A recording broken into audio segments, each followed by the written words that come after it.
Sir, আপনার কথা শোনা যাচ্ছে না। আমি কিছু বলি নাই এখন পর্যন্ত। আচ্ছা।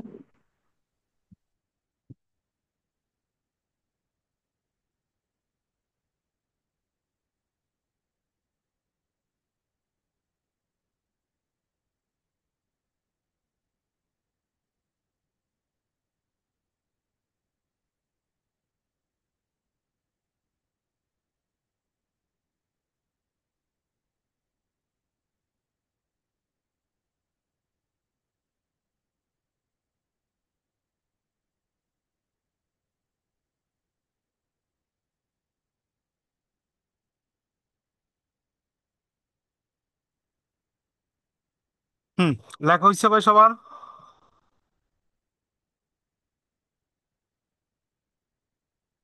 না স্যার।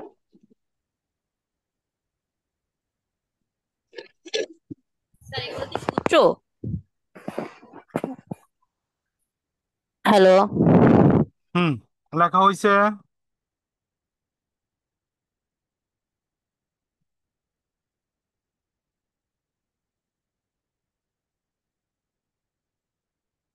স্যার, এটা কোন চ্যাপ্টারের সূত্র এগুলা? এই চ্যাপ্টারে। প্রথম চ্যাপ্টার? হুম, প্রথম চ্যাপ্টার। ওকে। আমি অঙ্কে চলে যাই, হ্যাঁ। জি একটা অঙ্ক। স্যার। হুম, একটা অঙ্ক খুঁজে পাইছে আর কি, এই টাইপের।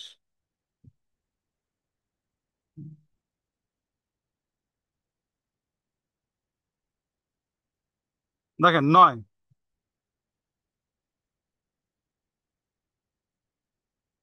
The gold price is currently $600 per ounce. The forward price of delivery in 1 year is $8,800. An arbitrager can borrow money at 10% premium. What should be arbitraged to assume that the cost storing gold is zero and the gold provide has no income? হুম। ঠিক আছে, তো এইখানে আমার বাইর করতে হইব percentage of gain. Percentage of আমার কি করতে হবে এখানে, আমার গেইন বাইর করতে হবে। ঠিক আছে, গেইন বাইর করে কি করতে হবে, আমার একটা কমেন্ট দিতে হইব। ঠিক আছে। আমরা চলে যাই।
স্যার, এটা কি আগের চ্যাপ্টারই নাকি নতুন চ্যাপ্টার?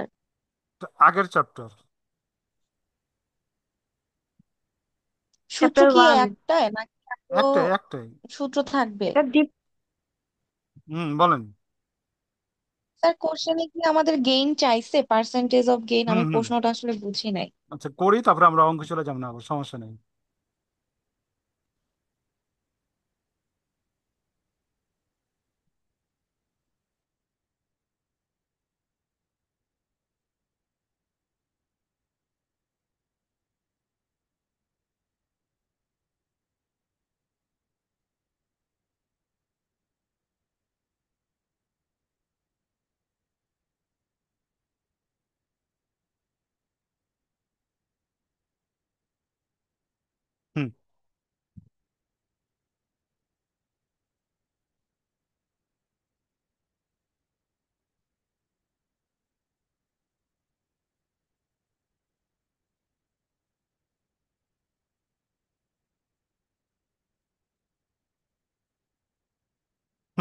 লেখা হয়েছে।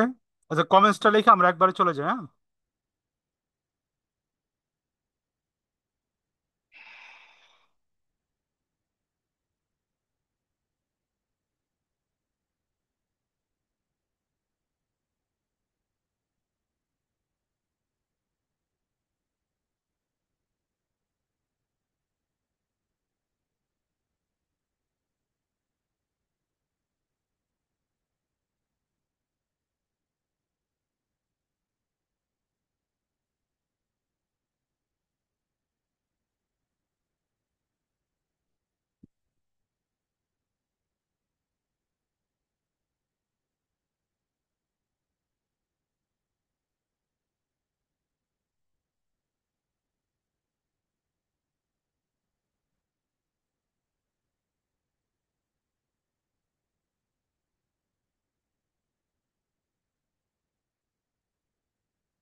হুম, লেখা হয়েছে ভাই।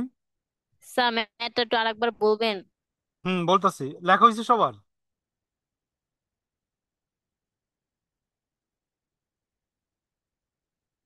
লেখা হয়েছে অতটুক, দেখেন, জি ম্যাটটা দেখেন। স্যার। না স্যার, লাস্ট লাইনটা লেখা হয়নি। আচ্ছা, পরে লিখেন, আবার এখানে যাবো, হ্যাঁ। দেখেন, বলতাছে গোল্ডের প্রাইস যদি 600 টাকা থেকে ভবিষ্যতে 1 বছর পর আমার 800 টাকা হয়, ঠিক আছে। এবং যা যে নাকি আরবিটাইজার আছে সে যদি 10% কি হয়, সুদে, 10% সুদে এই গোল্ড কেনার জন্য যদি লোন গ্রহণ করে, what should arbitrageur do? Arbitrageur কি করবো? Assume the cost storing gold is zero, ঠিক আছে, the provider has no income, ঠিক আছে। তো এখানে বলতাছে আরবিটাইজার 10% লোন লিয়া যদি গোল্ড কিনে, গোল্ড কিনা গোল্ড বিক্রি করলে প্রফিট হইব নাকি হইব না, এই সংক্রান্ত ইনফরমেশন চাইছে। তার মানে কি এখানে আমার পার্সেন্টেজ অফ প্রফিট কি করতে হবে, এখানে বাইর করতে হবে। এই জন্য আমরা কি করছি, ওল্ড নিউ ওই সূত্র ইউজ করে কি করছি, পার্সেন্টেজ অফ প্রফিট বাইর করছি। পার্সেন্টেজ অফ প্রফিট বাইর করে এখানে আমরা দেখছি আমার পার্সেন্টেজ অফ গোল্ড যদি আমি সেল দিয়ে দেই 2000, 1 বছর পরে 800 টাকা, তো এখানে আমার 33% কি হইতেছে, প্রফিট হইতেছে। যদি আমি 10% লোন গ্রহণ করে কি করি, 650 টাকা, $600 দিয়ে কি করি, গোল্ড কিনি। তার মানে কি আমি যদি 10% লোন দিয়ে $600 দিয়ে স্বর্ণ কিনি, তাহলে 1 বছর পর যদি 800 টাকা বিক্রি করি, আমার লাভ হইতেছে কত, 33%। আমার এখানে যাইতেছে কত, 10%। তার মানে কি এখানে আমার পরামর্শ হইলো কি আরবিটাইজারের, আমি কি করবো, লোন গ্রহণ কইরা গোল্ড কিনু এবং 22.23.33% কি হইব, আমার প্রফিট হইব কস্ট বাদ দিয়া। আমি বুঝতে পারছি। হ্যালো।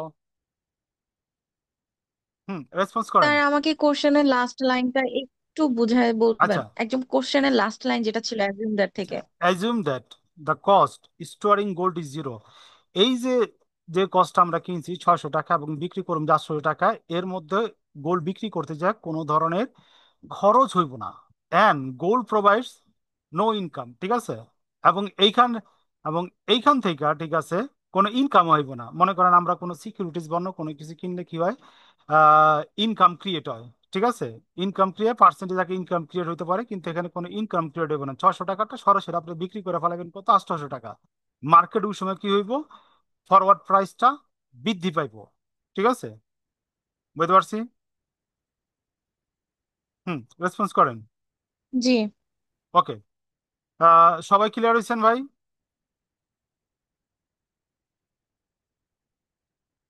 হ্যালো। রেসপন্স করেন। জি স্যার। ওকে। জি স্যার। 10 নম্বর দেখেন, হ্যাঁ। 10 নম্বর একটু ভালো করে বুঝেন। হুম। হুম, 9 নম্বরটা আমি দ্রুত পড়ছি, কারণ 10 নম্বরটা যে আমার সময় লাগতে পারে, এই জন্য দ্রুত পড়ছি। কারণ ওরা যেহেতু ছোট অঙ্ক, সেহেতু ইয়া করিনি। 10 নম্বর, হ্যাঁ। July 1, 2008, a company entered into a forward contract to buy a 10 million Japanese yen. July 1 তারিখ 2008 সাল, কোম্পানি ফরওয়ার্ড কন্ট্রাক্টের মাধ্যমে ক্রয় করতে চায় 10 মিলিয়ন জাপানিজ ইয়েন। ক্লিয়ার এই লাইনটা?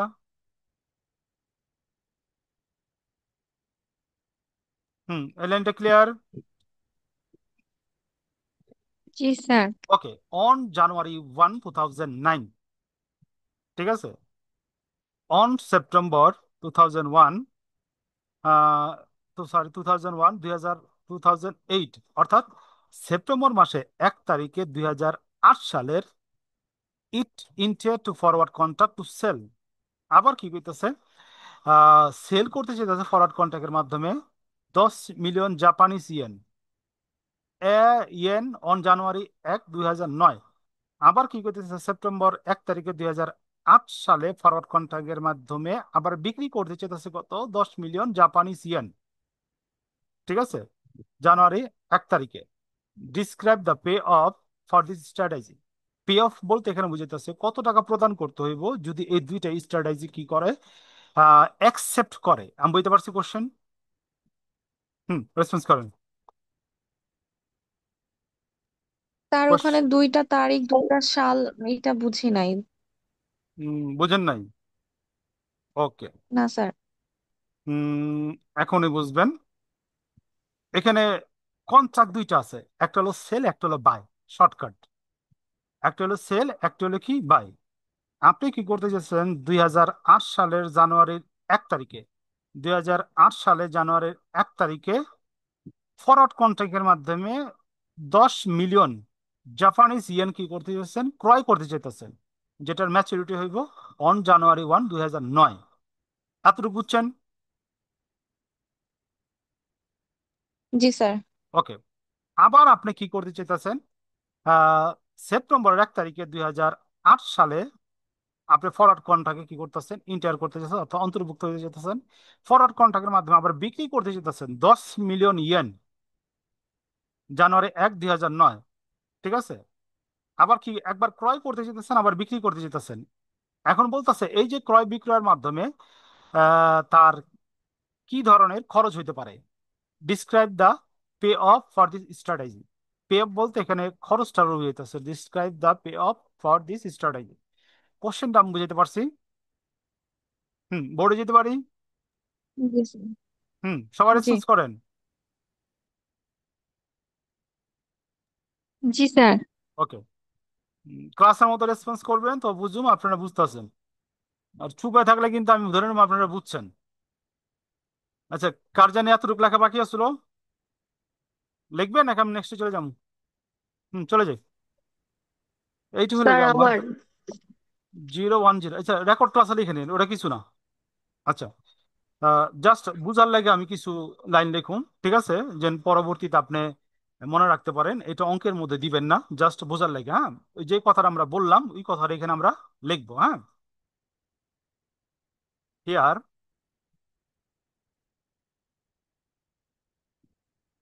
কন্ট্রাক্ট 1, এটা হলো লং কন্ট্রাক্ট, হ্যাঁ। Agri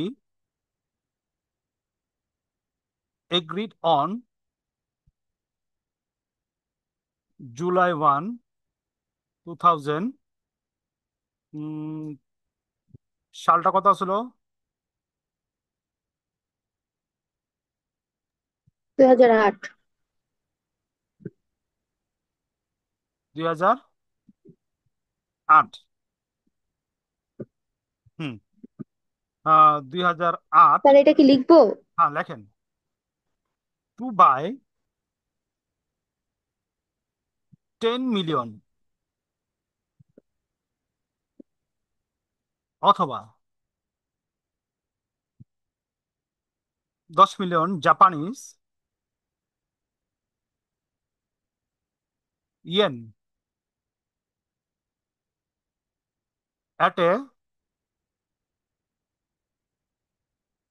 forward rate. F1.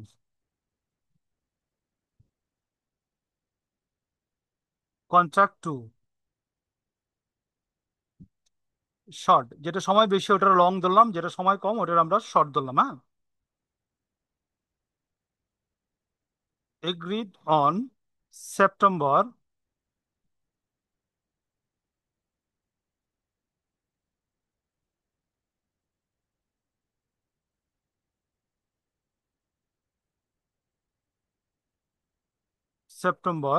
1, 2008 to sell 10 million অথবা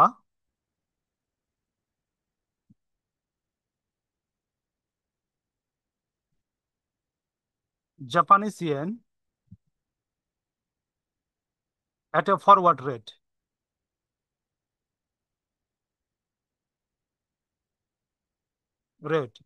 এটা দিলাম F2। ঠিক আছে, ম্যাচুরিটি পিরিয়ড। কোশ্চেনটা জাস্ট এখানে আমি আবার একটু লিখলাম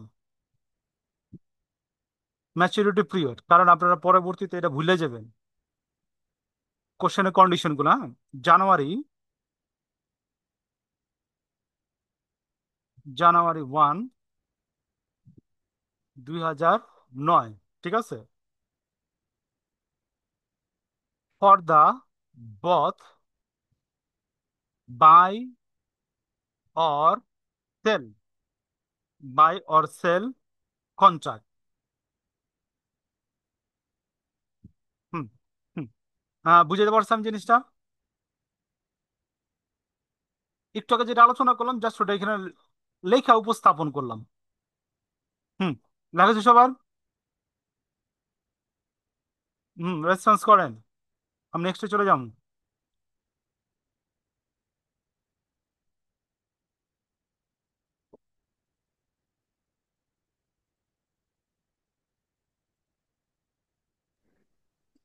জি স্যার।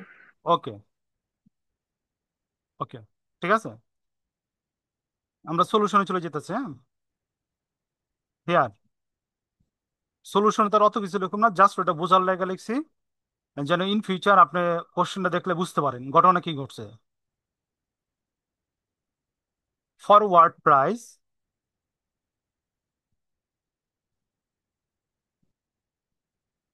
ফরওয়ার্ড প্রাইস জুলাই 1, 2008 সমান সমান কি F1।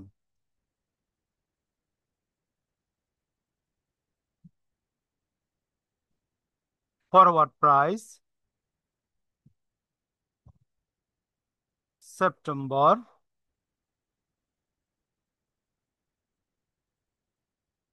1, 2008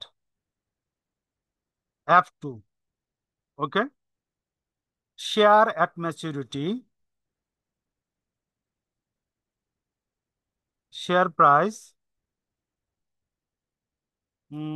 শেয়ার প্রাইস না লিখি আমরা, কারণ এখানে শেয়ার না, প্রাইস অ্যাট ম্যাচুরিটি দিয়ে দিই। হ্যাঁ,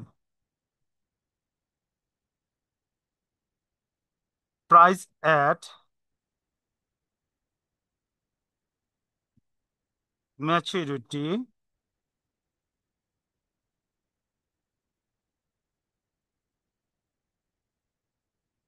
জানুয়ারি 1, 2009। আচ্ছা, দ্য স্পট এক্সচেঞ্জ রেট ধরলাম আমরা, এস ধরতে পারেন অথবা ST ধরতে পারেন। হুম, এতটুকু ক্লিয়ার? হেয়ারটা, হেয়ারে কোনো প্রবলেম আছে? জি স্যার। স্যার এই ক্লাসটা কি রেকর্ড থাকবে? হ্যাঁ, রেকর্ড থাকবো। বললাম হেয়ারে, বুঝছেন ওকে। হেয়ারটা? রেসপন্স করেন।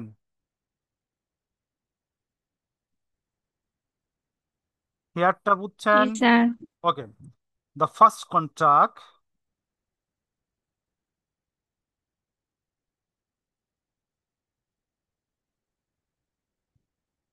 the first contract pay off, অথবা এভাবে লিখতে পারেন দুইটা পে অফ ওয়ান সমান সমান ফার্স্ট কন্ট্রাক্ট আমরা কি করছি দেখেন তো, পারচেস করছি না সেল করছি? কিনছি, ঠিক না?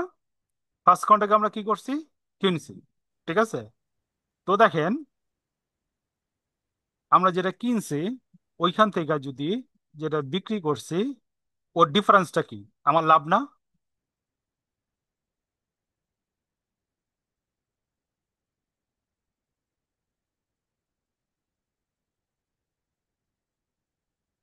অ্যামাউন্ট সমান সমান S minus F one into, ঠিক আছে? তো এখানে কন্ট্রাক্ট সাইজ প্রথম ইয়াতে কন্ট্রাক্ট সাইজ হলো 10 মিলিয়ন। এটা আমরা 10 মিলিয়ন লিখতে পারি, অথবা এটা লিখতে পারি, ঠিক আছে? এতটা ক্লিয়ার? হুম, ক্লিয়ার হয়েছেন?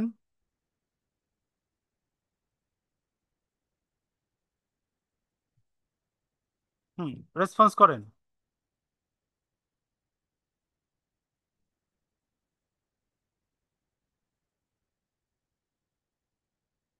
জি স্যার। আচ্ছা, এই জায়গাটা স্যার একটু আরেকটু, লিখতে হবে। আচ্ছা এই জায়গাটা আরেকটু আমি ব্যাখ্যা করি, হ্যাঁ? আপনারা বুঝেন নাই, কিন্তু জি স্যার জি স্যার কইতেছেন, ঠিক আছে? বুঝেন, হ্যাঁ? ফরওয়ার্ড প্রাইস, এটা হলো আমার কি? ভবিষ্যৎ মূল্য, ঠিক আছে? এটা হলো আমার স্পট প্রাইস। স্পট প্রাইস বলতে বুঝাইতেছে বর্তমান মূল্য, ঠিক আছে? বর্তমান মূল্য থেকে ভবিষ্যৎ মূল্য যদি বাদ দিই আমি, তাহলে আমার কি হইব? প্রফিট হইব বা লাভ হইব, ঠিক আছে? ওইটাই আমার এখানে দেখাইছি সূত্রের মাধ্যমে। ওই যে আমরা সূত্র দেখাইছি না, গেইন অর লসের, ঠিক ওই কাজটা এখানে আমরা করতেছি। একবার সেলের জন্য দেবো আর একবার পারচেজের জন্য দেবো, ঠিক আছে? এরপর দেখেন টু, সেকেন্ড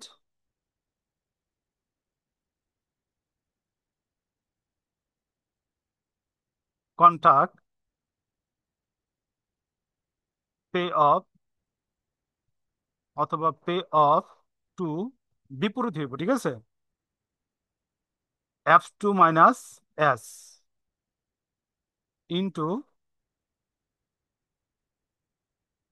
কন্ট্রাক্ট সাইজ অথবা অ্যামাউন্ট সমান সমান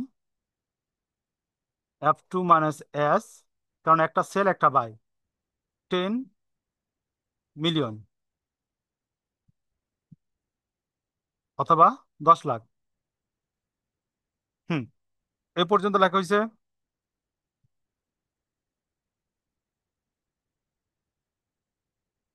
আমি কি নেক্সট পেজে চলে যাবো?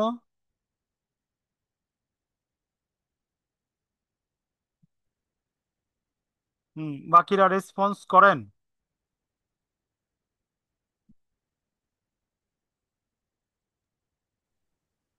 জি স্যার। ওকে, তারপরে দেখেন,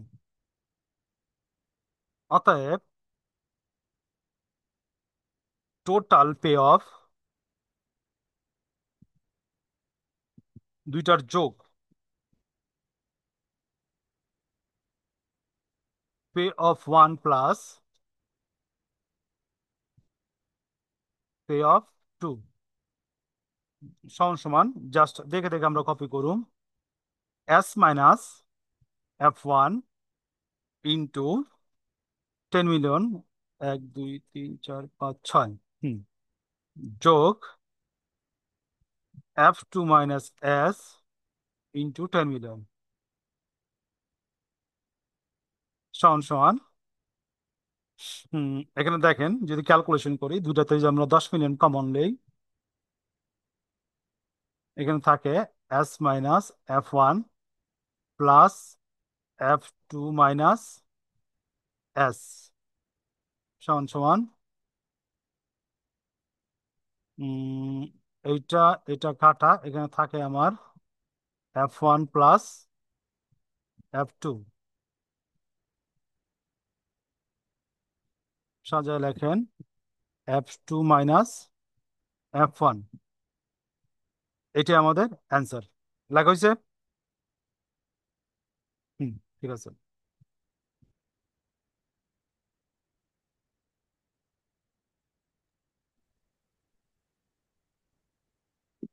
জি স্যার। আচ্ছা, এখন এইটার অ্যাকচুয়ালি অ্যাপ্লাই কোন সময় হইব? যেই সময় নাকি ইন ফিউচার আমার F1 এর প্রাইস এবং F2 এর প্রাইস দেওয়া থাকবো, তখনই আমরা এইটার অ্যাকচুয়াল একটা মান পাবো টাকায় বা ইয়েনে। যেমন F2 এর মান একটা থাকবো, F1 এর মান থাকবো, যদি কোশ্চেন থাকে ইন ফিউচার, তখন বসায় দিলে 10 ইয়েন কিনলে আমার লাভ হইব না ক্ষতি হইব, এটা আমার বেড়ে যাব। টোটাল পে অফ কত, আমি বুঝতে পারছি? রেসপন্স করেন। স্যার তাহলে তো এখন বোঝা যাচ্ছে না না না যে না লাভ না না হয়েছে নাকি লস না হয়েছে। না, তবে টোটাল আপনার এইটা দিতে হইব, ঠিক আছে? কারণ আমার তো এই যে ফরওয়ার্ড প্রাইস, যে দুইটার ফরওয়ার্ড প্রাইস বাই এবং সেলের ফরওয়ার্ড প্রাইস কিন্তু আমার নাইকা উল্লেখ প্রশ্নের মধ্যে, ঠিক আছে? ইন ফিউচার যদি এই প্রাইসটা পাওয়া যায়, মানটার মধ্যে বসায় আমরা বুঝে বুঝে যাবো আমাদের এখানে লাভ হইব না লস হইব, 10 লাখ ইয়েন যদি আমি কিনি অথবা বিক্রি করি। হুম, বুঝতে পারছি আমি। জি। আচ্ছা, তো নেক্সট ক্লাসে আমরা নতুন চ্যাপ্টার শুরু করবো। নেক্সট ক্লাসের প্রথম দিকে থিওরি আলোচনা হইব, থিওরি ক্লাসগুলো মিস করেন না। থিওরি ক্লাস মিস করলে বা না বুঝলে কিন্তু অঙ্কে বুঝবেন না আপনারা, ঠিক আছে? যেমন অনেকে যারা পিছনে পরে অ্যাড হয়েছেন, এই যে অনেক ওয়ার্ডে সমস্যা হয়েছে, ঠিক আছে? নেক্সট ক্লাসে এটা করবেন না, ঠিক আছে? তো আর কেউ কিছু বলবেন আজকে? স্যার এই যে হুম। আমাদের বাকি সাবজেক্টের ওই সাবজেক্ট গুলো কবে ধরবেন এটার পর, মানে না, এই দুইটা দুইটা চ্যাপ্টার করি। ডায়াবেটিস পুরোটা শেষ করে দেন? না না, দুইটা বা তিনটা আচ্ছা। চ্যাপ্টার কইরা মাঝখানে ওখানে অ্যাড দিয়ে দিন। ফার্স্ট টার্গেট হলো ডিরাইবিটিসটা শেষ করুন, ঠিক আছে? কারণ ডিরাইবিটিসটা পড়াইতে আমার টাইম লাগে, কিন্তু অন্য অন্য সাবজেক্টগুলো পড়াইতে আমার সময় লাগবে না। কারণ ডিরাইবিটিসটা আমার স্টাডি করা একবারে গুছাই নিয়ে বসতে হয়, কিন্তু অন্য সাবজেক্ট ওইটা লাগবে না। অন্য সাবজেক্ট বই খুইলেই আমি শুরু করে দিতে পারবো, ঠিক আছে? তো আমি চেষ্টা করুন ডিরাইবিটিসের চ্যাপ্টারগুলো আগে শেষ করতে, ঠিক আছে? যেটা আপনাদেরও সমস্যা, ডিরাইবিটিসটা আগে শেষ হলে কি হইব, আপনার থিওরিগুলো আপনার আয়ত্ত করতে বা বুঝতে, রিভিশন দিতে ক্লিয়ার হইব। আর অন্য অন্য সাবজেক্টগুলো যেগুলো আছে ওইগুলো আপনার অনার্স ফার্স্ট ইয়ার থেকে থার্ড ইয়ার ফোর্থ ইয়ার পর্যন্ত পড়ছেন, কিছু না কিছু পড়ছেন, ধারণা আছে, কিন্তু ডিরাইবিটিসটার আপনার ধারণা নাই। তা আমরা সর্বোচ্চ প্রায়োরিটি দেবো ডিরাইবিটিসে। বুঝতে পারছি? হ্যালো? জি স্যার, আরেকটা হচ্ছে স্যার, আমাদের এমবিএ এর ফাইনাল কবে হওয়ার সম্ভাবনা আছে? ওটা ভাই আপনারা বলতে পারবেন, ঠিক আছে? ওইটার সম্ভাব্য ডেট নভেম্বরে দেওয়া আছে, সামনের মাসে। অন্য অন্য সাবজেক্টগুলো নিজেরা পুরো কিছুটা কভার করতে পারবেন, কিন্তু ডিরাইভেটিভস পারবেন না, কারণ এই চ্যাপ্টারগুলো টোটালি আপনার নতুন, কনসেপ্টগুলো নতুন, ঠিক আছে? আচ্ছা, তো আজকে আমরা এখানে শেষ করি। আর আপনারা পেমেন্ট ক্লিয়ার করে দিন সবাই, হ্যাঁ, যারা পেমেন্ট ক্লিয়ার করেন নাই, ঠিক আছে? আমার জন্য এটা নিয়ে ভাই কথা বলতে না হয়। নিজ দায়িত্বে যারা বাকি আছেন বা যারা রেকর্ড ক্লাস পাইতেছেন, তারা পেমেন্ট ক্লিয়ার করে দিন, ঠিক আছে? তো আজকে এই পর্যন্তই।